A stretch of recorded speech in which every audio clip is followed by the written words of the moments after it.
Alright, so in this last lesson I want to talk about saving and exporting your documents. You've created your designs, everything looks great, and you're ready to go ahead and output it.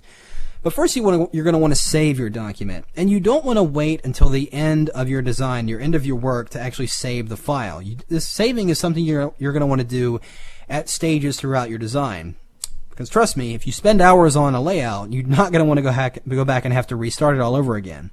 If something happens, if your system crashes or Photoshop crashes, these things can happen. You're going to want to save your documents as you're working.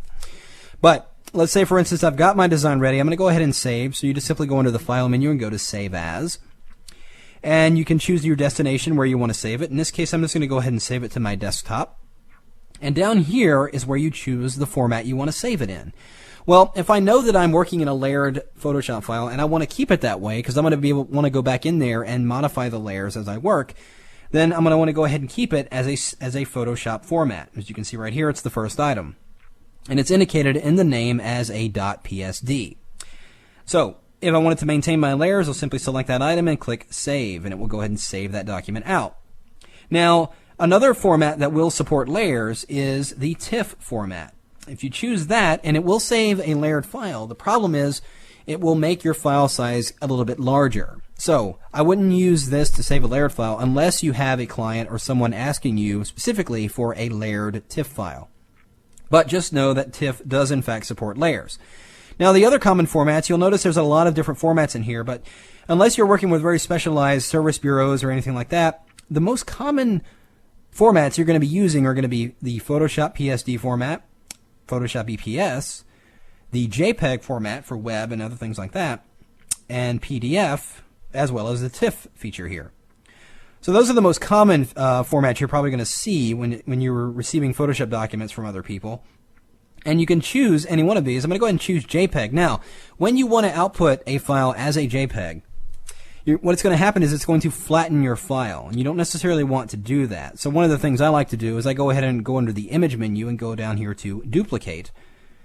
And in that duplicate file, I'm going to go ahead and flatten it, and now I can go ahead and save it as a JPEG, and just go ahead and choose that and save it out. And I'm still keeping my layered version as well.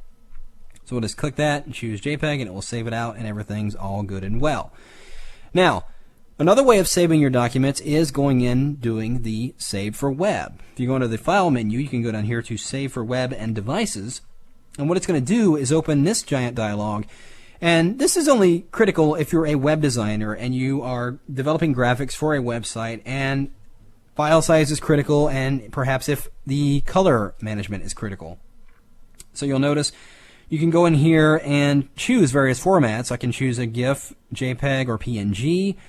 And you can modify various settings here. You can set the quality of your JPEG. You can go in here and choose how it's going to load, progressive. Choose your monitor, whether it's going to be on a Macintosh or a Windows platform, and various settings like that. And when you click Save, it'll go ahead and save it in that specific format. So it's the same way as saving as a JPEG in a sense, but you have a few more features available to you to optimize the file a little bit more. So that's saving for web, and that's saving the file in a general sense. Now, let's say you're ready to print your file. What do? Well, when you're ready to print, you simply go into the File menu and go down here and choose the Print command. And you'll get this giant window here, and you'll get a preview of your image. And you'll notice right away, one of the first things I look at is that the file might not be the right size for the right size media that you're going to be printing on. And if it isn't, you simply click this button right here, and it's Scale to Fit Media. So it'll take your layout, no matter what size it is, and scale it proportionally to fit whatever media you're going to be printing on. So that's a very cool feature there.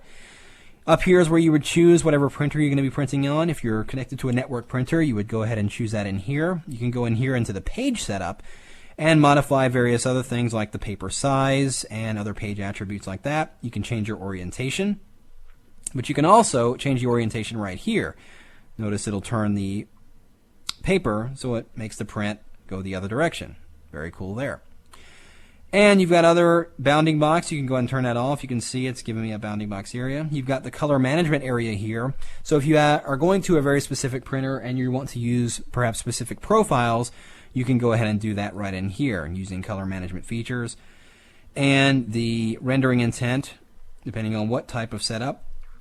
Again, these features are going to depend on what printer you're using. So you're going to want to get those specs from your printer or from a service bureau that you're using before you go off and start using these features. But that is, in a sense, how you would go about printing your images. And when you're ready, you simply click print, and you're good to go. So that is basically how you save your files. And again, as I mentioned earlier, you don't want to wait till the end of designing your document at that point to save your file. You want to make sure you're saving as you work. Once you do something critical, and what I like to do is if I do something really big, if I've applied a filter or I've done a really intricate effect on something, at that point I always save. I can't stress that enough. You want to save it because if you spend a lot of time creating a certain effect and something happens, you're not going to want to have to go back and do that again. A lot of times I've done really, really involved effects and the system will crash or something will happen, and I just didn't want to take the time to have to go and redo that. So saving the document is a very, very critical thing. Now, if you've done an effect, now here's an interesting point about when you go about saving documents. If I've done an effect and I like it and I go ahead and save and I go off and I experiment a little bit and I achieve a different effect I didn't intend on, then I save another version of that file. So let's say, for instance, I go into the file and I do a save as, and we'll call this music. Let's call it music 1. And I'll save it to the desktop. And let's just assume I've gone and done some other effects. Let's say I've gone in here and I'll maybe colorize it. Use my hue saturation and I'll do a little bit of colorization here. But I like this and I want to save it for later use. But if I go under File and choose Save right here, it's going to overwrite that document I just saved a moment ago. And I don't necessarily want to do that. So I want to go into Save As, and I'm going to call this Music 2. Again, it's going to save it as a layered document because it's a PSD format, but now I have both versions of that file. You can see on my desktop here I have Music 1 and Music 2. So as you're working, be aware of that. Whenever you do something where you do a critical effect or something, that's what you're going to want to do is save it as a different name, and that will give you both versions of the file. So just a small point there on saving. All right, so as we wrap up this course, I just want to stress something that I've been mentioning throughout the course is go in there and experiment. I've given you the kind of the basics of all these various tools inside Photoshop of going in and trying different things to correct your images, retouch them, generate selections, but just go in there and experiment. In my years of using Photoshop, the best way to master these is to just go in there and practice. I can only show you so much, and I hope this has given you a good primer for going in there and getting started, but it's up to you to go in there and really master these tools and make something out of them. So, another important aspect of this, have fun. It is a lot of fun going in here and doing all these kind of really cool effects inside Photoshop, so just enjoy it and see what kind of cool things you can do.